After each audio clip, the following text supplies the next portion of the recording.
मोक्षदा एकादशी की कथा सुनने के बड़े ही चमत्कारी फायदे। मित्रों, सादर जय श्री कृष्ण। हमारे YouTube चैनल में आप सभी का बहुत बहुत स्वागत है। मैं हूं आपके साथ आचार्य धर्मेंद्र शास्त्री। आज आपको हम मोक्षदा एकादशी की कथा सुनाने जा रहे हैं। आप सभी से हमारा अनुरोध है, इस कथा को अंत तक अवश्य सुनिएगा, बीच में अधूरा इसको नहीं छोड़ना है, अन्यथा इसका पूरा पुण्य आपको प्राप्त नहीं हो पाएगा। मोक्षदा एकादशी के महत्व के जरिए हम आपको पाप विनाशिनी एकादशी व्रत का महत्व बताएंगे, जिससे आप अपने पूर्वजों के दुखों को समाप्त कर सकते हैं। मोक्षदा एकादशी एक हिंदू पवित्र दिन माना जाता है। इस दिन व्रत करने से मनुष्य को मोक्ष की प्राप्ति होती है, जिसके लिए मनुष्य जन्म जन्मांतर की प्रतीक्षा करता है।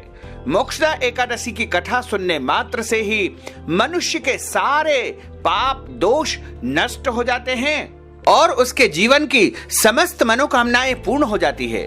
मोक्षदा एकादशी जो कि मार्गशीर्ष मास में आती है, और इस एकादशी का व्रत यदि कोई विधिवत करता है तो निश्चय ही उसके जीवन के सारे कष्ट दूर हो जाते हैं और उसके घर में सुख शांति और समृद्धि की प्राप्ति होती है। मोक्षदा एकादशी के दिन ही गीता जयंती महापर्व मनाया जाता है। इस दिन भगवान कृष्ण के मुख से पवित्र श्रीमद् भगवद गीता का प्रागट्य हुआ था। मोक्षदा एकादशी का सार भगवान श्री कृष्ण ने स्वयं अर्जुन से कहा है। इस दिन पवित्र दिन के दिन यदि कोई भी भगवान का विशेष पूजन अर्चन करता है, उपाय करता है या फिर एकादशी के निमित्त दान पुण्य करता है, तो निश्चय ही उसका पुण्य फल कई गुना वृद्धि को प्राप्त करता है। मार्गशीर्ष मास के शुक्ल पक्ष की एकादशी को मोक्षदा एकादशी कहते हैं और इस एकादशी के दिन गीता जयंती मनाई जाती है। साथ ही यह धनुर्मास की एकादशी भी कहलाती है, जिस कारण इसका महत्व कई गुना अधिक बढ़ जाता है। इस बार मोक्षदा एकादशी का जो महापर्व है वो 18 दिसंबर 2018 के दिन रहेगा। मंगलवार के दिन मोक्षदा एकादशी का महापर्व मनाया जाएगा और मंगलवार के दिन मोक्षदा एकादशी का व्रत भी किया जाएगा। और मोक्षदा एकादशी का जो व्रत है वह विशेष करके भगवान लक्ष्मी नारायण की प्रसन्नता के लिए और पूर्वजों के उद्धार के लिए किया जाता है। इस व्रत के उद्देश्य से जो है पितरों को मुक्ति प्राप्ति होती है, जिससे मनुष्य के सभी पूर्वज मोक्ष को प्राप्त हो जाते हैं। यदि आपके घर में पितृ दोष है या काल सर्प दोष है या कोई भी अन्य पितृ संबंधी परेशानियां आपको लगातार परेशान कर रही है, तो आपको मोक्षदा एकादशी का व्रत करना चाहिए और इसके साथ ही मोक्षदा एकादशी की कथा का भी श्रवण करना चाहिए। इससे सारे पितृ मोक्ष को प्राप्त हो जाएंगे, कर्मों एवं बंधनों से उन्हें मुक्ति मिलती है। यह एकादशी व्रत श्री हरि के नाम से रखा जाता है। इनके प्रताप से मनुष्य के सारे पाप नष्ट हो जाते हैं और मनुष्य को मृत्यु के बाद उद्धार होता है, अर्थात मोक्ष की प्राप्ति हो जाती है।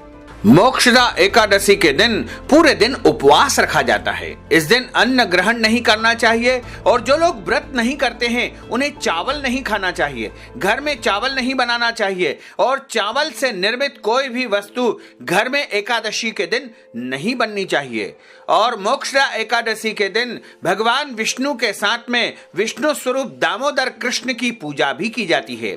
एकादशी के दिन भगवान को भी फलाहार का नैवेद्य चढ़ाया जाता है। इस दिन घर में फलाहारी वस्तु का निर्माण किया जाता है।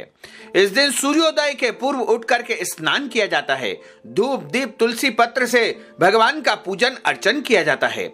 एकादशी के दिन तुलसी पत्र नहीं तोड़ना चाहिए। साथ ही इस दिन तुलसी जी का पूजन अनिवार्य रूप से करना चाहिए।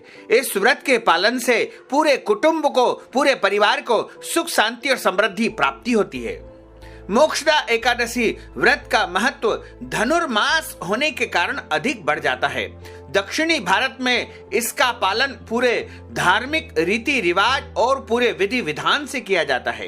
तो मोक्षदा एकादशी का व्रत और कथा सभी को जो है सुननी चाहिए और इस व्रत को करना भी चाहिए। यदि आप व्रत नहीं कर सकते हैं तो एक समय भोजन करके भी आप इसको कर सकते हैं, लेकिन यदि आप फलाहार करें तो अवश्य ही इसका पूरा पुण्य प्राप्त होगा, क्योंकि एकादशी का जो व्रत होता है वह फलाहारी व्रत माना गया है। इस दिन आपको एक समय फलाहार करके इस व्रत को करना चाहिए, बाकी समय आप दूध से बनी वस्तुएं निर्मित जो होती है उनको ग्रहण कर सकते हैं। इसके अलावा आप इस दिन जो है दान पुण्य करें, श्रेष्ठ कर्म करें, अच्छे कर्म करें, जिससे भगवान नारायण प्रसन्न होकर के आपको आशीर्वाद प्रदान करेंगे। अब हम आपको मोक्षदा एकादशी की कथा सुनाने जा रहे हैं। बोलिए लक्ष्मी नारायण भगवान की जय, गोपाल कृष्ण भगवान की जय, श्री वृंदावन बिहारी लाल की जय। श्री युधिष्ठिर बोले, हे भगवान, आप तीनों लोकों के स्वामी हैं, सभी को सुख देने वाले और जगत के पति है। मैं आपको नमस्कार करता हूँ। हे देव, मेरे संशय को दूर करके मुझे बताइए कि मार्गशीर्ष मास के शुक्ल पक्ष की एकादशी का नाम क्या है। उस दिन कौन से देवता की पूजा की जाती है और उसकी विधि क्या है। भगवान, कृपा करके मेरे सभी प्रश्नों का उत्तर आप विस्तार पूर्वक दीजिए। यह सुनकर के भगवान कृष्ण कहने लगे, हे राजन, आपने बड़ा ही उत्तम प्रश्न किया है। इसको सुनने मात्र से आपका यश संसार में फैलेगा। सो सुनिए, मार्गशीर्ष मास के शुक्ल पक्ष की एकादशी को मोक्षदा एकादशी कहते हैं। इस दिन भगवान कृष्ण दामोदर स्वरूप का पूजन अर्चन किया जाता है और उनको विशेष रूप से धूप दीप नैवेद्य करके पूजन करके भक्ति पूर्वक उनकी कथा सुनना चाहिए। अब मैं आपको एक पुराणों में बताई गई कथा को सुनाता हूँ और इस एकादशी व्रत के प्रभाव से नरक में गए हुए माता पिता जो है पुत्र को जो है आशीर्वाद प्रदान करते हैं और पितरों का मोक्ष हो जाता है। इसलिए सभी को अपने पितरों की प्रसन्नता के लिए, पितरों को मोक्ष प्राप्त करवाने के लिए मोक्षदा एकादशी का व्रत, पूजन अर्चन और दान पुण्य अनिवार्य रूप से करना चाहिए। गोकुल नगर में वैखानस नाम का एक राजा राज्य करता था। उसके राज्य में चारों वेदों के ज्ञाता ब्राह्मण रहते थे। एक समय रात्रि को राजा ने स्वप्न में अपने पिता को नरक में पड़े हुए देखा। इससे उसे बड़ा आश्चर्य हुआ और प्रातः होते ही ब्राह्मण के पास जाकर के अपने स्वप्न की बात कहने लगे और कहा कि मैंने अपने पिता को नरक में पड़े हुए देखा है। उन्होंने मुझसे कहा है कि हे पुत्र, मैं नरक में पड़ा हुआ हूँ और यहाँ से तुम किसी भी प्रकार से मेरी मुक्ति करवाओ, क्योंकि नरक में मुझे बड़ा कष्ट हो रहा है। जब से उनके ये वचन मैंने सुने हैं, मेरा मन बड़ा अशांत है। मुझे इस राज्य, धन, पुत्र, स्त्री, हाथी, घोड़े आदि में कुछ भी सुख प्रतीत नहीं हो रहा है। अब ब्राह्मण देवता, आप ही मुझे बताइए कि मैं क्या करूं, कहां जाऊं। इस दुख के कारण मेरा सारा शरीर जल रहा है। अब कृपा करके कोई तप, दान, व्रत आदि कोई ऐसा श्रेष्ठ उपाय बताइए जिससे मेरे माता पिता मुक्ति को प्राप्त हो जाए। उस पुत्र का जीवन व्यर्थ है जो अपने माता पिता का उद्धार नहीं करा सका। राजा के ऐसे वचन को सुन करके ब्राह्मण कहने लगे, हे राजन, यहाँ समीप ही भूत भविष्य वर्तमान के ज्ञाता पर्वत ऋषि का आश्रम है। आपके प्रश्नों का उत्तर वे भली भांति दे सकते हैं। ऐसा सुनकर के राजा मुनि के आश्रम पर गए। उसी जगह चारों वेदों के ज्ञाता साक्षात ब्रह्मा के समान पर्वत ऋषि बैठे थे। राजा ने वहां जाकर के उनको साष्टांग प्रणाम किया। पर्वत मुनि ने राजा से कुशल क्षेम पूछा। तब राजा ने कहा कि हे देवर्षि, आपकी कृपा से मेरे राज्य में सब कुशल है, परंतु मेरे मन में अत्यंत अशांति रहती है। आप कुछ उपाय मुझे बताइए। ऐसा सुनकर के पर्वत मुनि ने एक क्षण के लिए अपने नेत्र बंद किए और भूत भविष्य को विचार करने लगे। फिर बोले, हे राजन, मैंने योग बल से तुम्हारे पिता के सब कुकर्मों को जान लिया है। उन्होंने पूर्व जन्म में कामातुर होकर के सोत के कहने पर दूसरी पत्नी को ऋतुदान मांगने पर भी नहीं दिया था। उसी पाप के फल से तुम्हारे पिता को नरक में जाना पड़ा। तब राजा बोला, हे महात्मन, मेरे पिता के उद्धार के लिए कोई उपाय बताइए।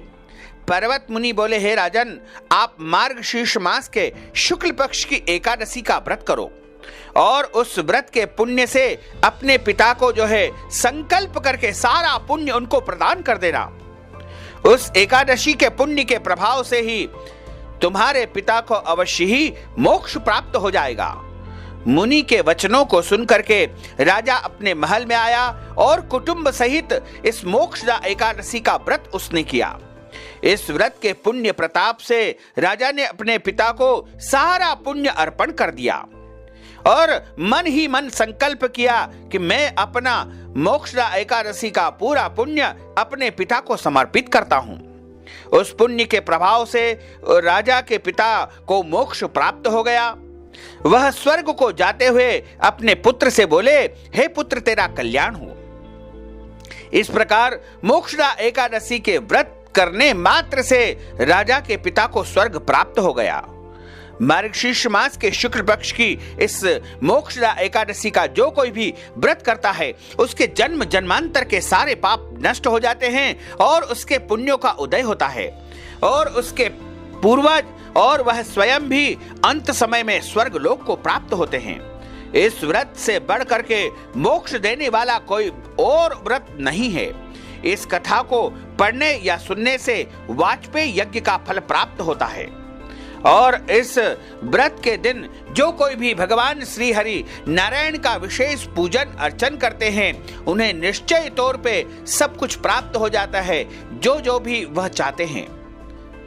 तो आपने यह मोक्षदा एकादशी का व्रत और कथा का विधान पूर्ण रूप से श्रवण किया है।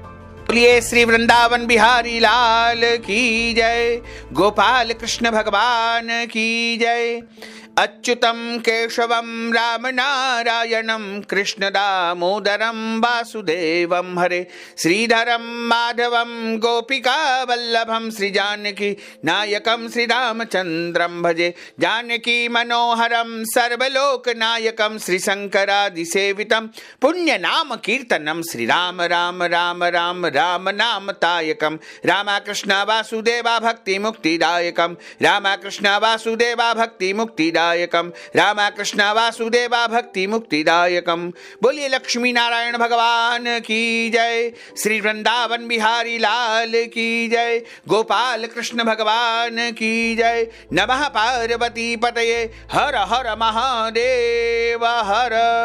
मित्रों, आप सभी ने ज्ञानवर्धक कथा को सुना है। आपसे हमारा अनुरोध है कि इस कथा को आप अधिक से अधिक लोगों को शेयर करिएगा और कमेंट बॉक्स में प्रभु का नाम अवश्य लिख दीजिएगा और लाइक जरूर कर दीजिएगा। और आपको और आपके पूरे परिवार को सादर जय श्री कृष्ण, सादर धन्यवाद।